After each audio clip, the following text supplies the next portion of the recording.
Hi guys, இன்றைக்கி நம்ம இந்த வீடியோவில் ஏற்கனவே போட்டிருக்கோம்ல பேட்ஸ் லோவை பற்றி, அதோட மோட்டிவேஷனை பற்றி தான் பார்க்க போகிறோம். ஒரு சின்ன கதை தான்.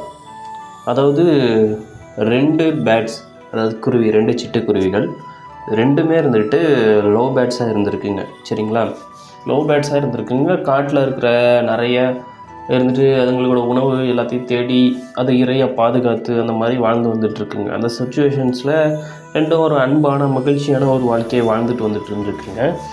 அப்பொழுது இருந்துட்டு ஒரு நிலநடுக்கம் மாதிரி அந்த காட்டில் வருது. அந்த நிலநடுக்கம் வரப்போ ஒரு குருவி இருந்துட்டு இறை தேட போயிடுச்சு. இன்னொரு குருவி இருந்துட்டு தனது கூட்டிலே இருந்திருக்கு. சரிங்களா, இறை தேட போயிருக்கு. இறை தேட போன குருவி அதோட சந்ததிகள் இருக்கும்ல, ரெண்டுமே டிஃப்ரென்ஸ். அதாவது என்ன சொல்கிறதுனா, இது வேறு சந்ததி, அதாவது இது வேறு டைப்ஸ் ஆஃப் குருவி, அதெல்லாம் ஜாதி குருவிகள் அப்படின்னு சொல்லுவாங்க. இது வேறு ஜாதி குருவி, அது வேறு ஜாதி குருவியாக இருந்திருக்கு. ரெண்டுமே சேர்ந்து அதை மாதிரி லோ பேட்ஸாக இருந்திருக்காங்க. அப்போ அந்த டைமில் வந்துட்டு இந்த குருவி இருந்துட்டு கூட்டில் இருந்த டைமில் இந்த குருவி இறைதட போயிருக்கு. இறைதட போன குருவி அந்த சைடு இருந்த அவங்க ஆட்கள் சொல்கிற பாருங்கள், அந்த குருவிகளோட சந்ததி அந்த குடும்பத்து கூட்டுக்குள்ளே, அவங்களோட குடும்ப கூட்டுக்குள்ளே போயிட்டு சிக்கிக்குது. அப்போ அந்த குருவிகிட்ட சொல்கிறாங்க, நீ இவ்வளோ நாள் எங்கே போன, நீ இவ்வளோ நாள் இருந்துட்டு நம்மளை விட்டு எங்கே போன, இதுதான் நம்மளோட இனம், இந்த இடத்தை விட்டு நீ வேறு எந்த இதுக்கும் போகக்கூடாதுன்னு சொல்லி ஸ்ட்ரகிள் பண்ணி அந்த குருவியை அந்த இடத்த இருக்க வச்சிடுறாங்க. கூட்டில் அந்த தனியாக அந்த ஒரு குருவி இருந்திருக்கு. அந்த குருவியும் பார்த்துருக்கு, சரி இறை தேட போனது வந்துரும்ன்ட்டு அந்த குருவி பார்த்துக்கிட்டே இருந்திருக்கு. அந்த குருவியோட காத்திருப்புக்கு பின்னாடி தான், அந்த குருவிக்கு காத்திருப்பு பின்னாடி எப்படியா இருந்தாலும் வந்துடும் அப்படிங்கிற ஒரு நம்பிக்கை தான். அந்த பெண் குருவி போனது இன்னும் வரலை, இன்னும் வரல அப்படின்னு சொல்லி இந்த குருவி இயக்கத்தை ஒரு நாள் கடந்திருக்கு. சரி எங்கேயாவது போயிருக்கு, வந்துடும். சரி 2 நாள் கடந்திருக்கு, சரி ஓகே வந்துடும். 3 நாள் கடந்திருக்கு, சரி 1 மாதம் கடந்திருக்கு, 1 வருஷம் கடந்திருக்கு. அந்த மாதிரி கடந்து போயிட்டுருக்கப்ப இந்த குருவி இன்னும் வரலங்கிற வருத்தம் இதுக்கு அதிகமாகிடுச்சு.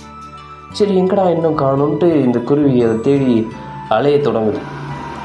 தேடி அலைய தொடங்குறப்ப அந்த குருவி இருந்துட்டு எங்கே போயிருக்கோம் அப்படிங்கிற ஒரு கன்ஃபியூஷனில் போயிட்டு இருந்துருக்கு. அதன் பிறகு ஒரு வழியில் ஒரு கட்டத்துக்கு மேலே அந்த குருவி இருக்கிற இடத்த போய் கண்டுபிடிச்சி இந்த மாதிரி அதோட இன சந்ததிகளை சேர்ந்துருச்சுங்கிறது இந்த விஷயம் இந்த குருவிகளுக்கு தெரிய வருது. இந்த குருவிக்கு தெரிய வர கட்டத்தில் இந்த குருவியால் என்ன பண்ண முடியும், இந்த குருவி இவ்வளோ நாள் நம்ம கூட இருந்துச்சு, இது இல்லையே அப்படிங்கிற ஒரு வருத்தம். இதை நம்பி தானே நம்ம லைஃப் ட்ராவல் பண்ணணும் அப்படின்னு நம்ம யோசிச்சுருக்கோம். நமக்கு ஒரு ஷோல்டர் போல்னாக இருந்திருக்கு, அதாவது நம்மளுக்கு ஒரு என்ன சொல்கிறது, ஒரு ஹேண்டாக இருந்திருக்கு, ஒரு கையாக இருந்திருக்கு. ஐயோ இதனால தானே நம்ம வாழ்க்கையில் இது வரைக்கும் அனுபவித்த சந்தோஷங்கள், நம்ம ஏற்படுத்திக்கிட்ட நமக்கான ஒரு நல்ல மொமெண்ட் எல்லாமே அந்த குருவினால தான் நமக்கு கிடச்சிச்சு. இப்போ அந்த குருவி அங்கே இருக்குது. ஆனால் அந்த குருவி மனசில் இருக்கிறது இதுக்கு தெரியாது, இந்த குருவி மனசில் இருக்கிறது. அந்த குருவி மனசில் இருக்கிறது என்னென்னா, இந்த மாதிரி நம்மளை ஒரு கூட்டில் போட்டு அடைச்சிட்டாங்க, நம்ம இவ்வளோ நாள் சுதந்திரமாக நல்லபடியாக வாழ்ந்துகிட்டு இருந்தோம், இந்த ஒரு வீட்டு சிறையில் அடைச்ச மாதிரி நம்மளோட இன சிறையில் போட்டு அடைச்சிட்டாங்க நம்மளை. இந்த மாதிரி விஷயத்தில் நம்ம எப்படி வெளில வர்றது, இந்த சந்ததி குருவிகளை விட்டு நம்ம எப்படி வெளில வர்றது அப்படிங்கிற ஒரு கன்ஃபியூஷனும் புரியல. எப்படி இவங்க தான் நம்ம சொந்த பந்தம்னு சொல்கிறாங்க, சரி இவங்களோட நம்மளை எப்படி வெளியில் வர்றது.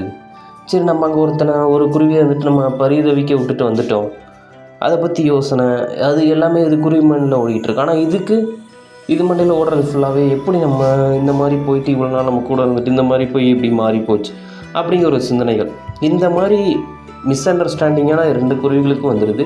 ஏக்கங்கள் அதிகமாகுது. இங்கே தனியாக விட்டு போன குருவி தன்னோட தனியாக இறை தேட போயிடுது. இறை தேட போகிறப்போ இதோட ஞாபகங்கள் அனைத்தும் மறந்து போய் வேணாம், நம்மளை விட்டுட்டு வெளில போயிட்டாங்க, இதுக்கு மேலே நமக்கு எதுக்கு அப்படிங்கிற மாதிரி ஒரு மைண்ட் செட்டில் இது போகலான்ட்டு போகுது. இருந்தாலும் இந்த ஆண் குருவியால் எதுவுமே மறக்க முடியல. ஆனால் அங்கே இருக்குது என்ன நினைக்கிறாங்க, ஏது நினைக்கிறாங்க அப்படிங்கிற விஷயமும் இந்த குருவியால் அனலைசிஸ் பண்ண முடியல. காலங்கள் கடந்துக்கிட்டே இருக்குது. ஒரு 2-3 வருடங்கள் கடந்துக்கிட்டு இருக்குது. காலங்கள் கடக்க ஒரு துணை தனியாக எவ்வளோ நாள் தான் ஒரு காட்டிலேயே வாழ்கிறப்ப தனியாக எவ்வளோ நாள் தான் இந்த குருவி வாழ முடியும் அப்படிங்கிற ஒரு சந்தேகம் ஏற்படுது. அப்படி ஏற்பட்டுட்டு இருந்தாலுமே அந்த குருவி அதே நினச்சிட்டே வாழ்ந்துட்டுருக்கு. அந்த பெண் குருவி ஒரு கட்டத்தில் இந்த ஆண் குருவியை தேடி வருது. அப்போ அந்த குருவிகள் ரெண்டுமே 2 பேர் மைண்ட் செட்டில் இருந்ததுமே எங்கே அதாவது அதுக்கான காலம் நேரம் அப்படிங்கிறது கூடி வருது. இது வரைக்கும் இருந்தாங்க, இதுக்கப்புறம் திருப்பி அந்த கால நேரங்கள், அந்த சந்ததிகளோட தொடர்பினைகள் எல்லாம் கூடி வருது. கூடி வரப்போ 2 குருவிகளுக்கும் வயசாகிடுது. வயசானாலுமே ஆனால் உள்ளே இருந்த காதல் மாறல. அந்த காதலோட 2 குருவி சேர்ந்துருது. இந்த கதையிலேருந்து நான் என்ன சொல்ல வரேன் அப்படின்னா, காதலுக்கு காத்திருப்பு அவசியமாக என்னென்னா, உண்மையான காதலுக்கு காத்திருப்பதில் எந்த தவறும் இல்லை அப்படிங்கிறது. சாதாரண ஒரு குருவியோட வாழ்க்கையில் இப்படி நடக்கிறப்ப, அதாவது 3 அறிவு 4 அறிவு குருவிகள் இந்த வாழ்க்கையில் இருந்துட்டு இந்த மாதிரி ஆகியிருக்கு. இந்த ஒரு பிட்டர் ஆஃப் ஸ்டோரி இருந்துட்டு நான் ஷேக்ஸ்பியர் எழுதுகிற ஒரு புக்கில் படித்தேன். அது அழகான ஒரு ஸ்டோரியாக இருந்திருக்கு இது. அதாவது ஒரு குருவியோட வாழ்க்கை முறையை அவ்வளோ அழகாக சித்தரிச்சிருக்காங்க. ஓகேங்களா? தேங்க்யூ. இந்த வீடியோ உங்களுக்கு பிடிச்சிருந்தா சப்ஸ்கிரைப் பண்ணுங்கள், நம்ம சேனலை சப்போர்ட் பண்ணுங்கள்.